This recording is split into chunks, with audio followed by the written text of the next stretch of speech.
Hey guys, this is Patrick Powers. This video is for mobile game development, week 1.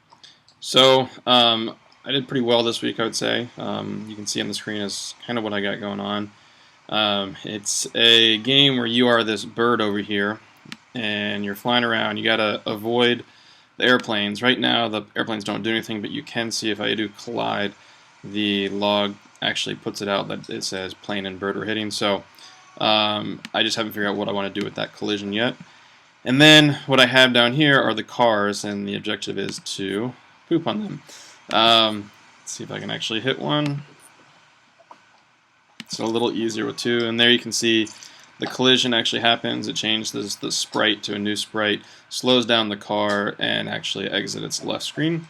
So I got the background image. I got a few different sprites going on. I do have the sound effects of when you release, also the sound effect of just the background noise, and if you actually hit the car, there you go, another sound effect. So I'm going to turn that off just because of the noise. But that is week 1 so far. The pros and cons as to why I decided to use Coco's 2D. Basically, from what I've found, there's a huge community for it. The documentation is pretty extensive, and it's open source. I would say is one of the main reasons that I decided to go with it. Also, I did dabble in it. I guess the second reason is I did dabble in it within the past couple of months just to kind of get a feel for it. So I had a little bit of previous experience. And then the third reason is that I do feel more comfortable within Xcode, within Objective-C, to be able to actually create the game. When I'm reading online as the documentation, it makes more sense to me.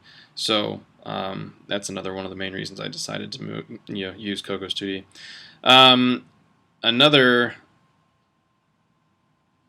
The cons, I guess, are that it is for iPhone and iPad only, so that cross-platform within Coco's 2D alone is not really there.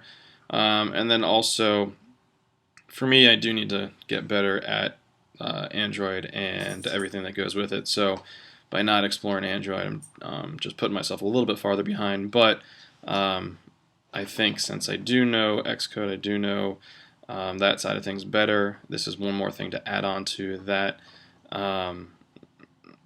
bunch of information that I'm starting to learn and get a deeper understanding for iOS.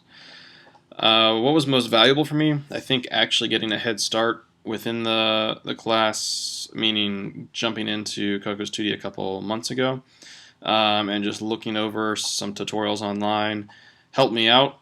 And I would say that was definitely the most valuable thing.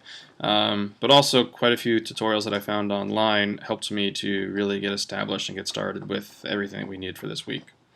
What I find most difficult was the fact that for my game, and I'll run it again,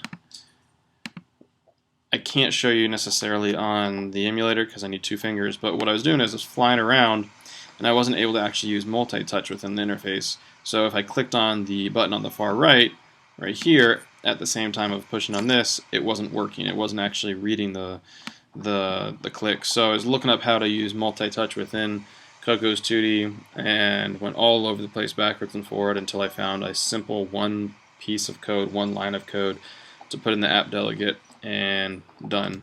So that was the biggest challenge, to be honest, for me. You can see I already went ahead and did a few extra stuff in terms of animations here with the sprite sheet. I'll try to do some more later on. I just saw that that's one of the assignments down the road. And also, I would say second to the multi-touch for me was the collision. Now I found something for collision, but using the bounding box within Coco's 2D. But I think, actually creating the CD rect and for each object might be the more appropriate way to go about it, but using bounding box is much easier. So I didn't do exactly everything that I think if you wanted to take collision down to the very simplicity of it and create your own code for it, I didn't go quite that far. I kind of used what was built into Coco's 2D to make it easier. And anything that needs clarification, to be honest, not quite yet. I would say the only thing, maybe, I mean, the video helped to get a better understanding of collision and the bounding box, but that is by far the most detailed concept that we're talking about within this first week. So maybe some clarification there. I'm not really sure. But that's it, and I will see you in week 2. Thanks so much.